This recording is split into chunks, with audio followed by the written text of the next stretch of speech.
পিয়াহ লাগিছে পানী আছে কিন্তু মাজুলীলৈ আহিছোঁ ন পানী কিয় খাম কুঁহিয়া খাম আৰু কুঁহিয়া খাব পৰা হৈছে নাই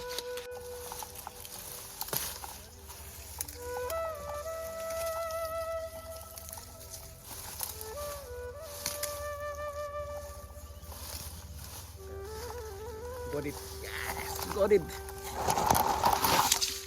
লৈ ল'লোঁ অলপ এটুকুৰা মান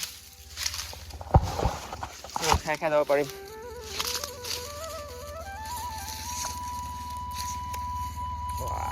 তেতিয়াহে ভাল লাগিছে মুখখন মানে নহ'লে একদম মানে পূৰা শুকাই গৈছিলে পানী আছে বাৰু বেগত হ'লেও কুঁহিয়া ভাল লাগে মানে বহুত দিন হ'ল নোখোৱা আৰু ৰ'দত মানে খোজকাঢ়িলে অলপ প্ৰেছাৰৰ প্ৰব্লেম হয় ন সেইকাৰণে কুঁহিয়া খাব লাগে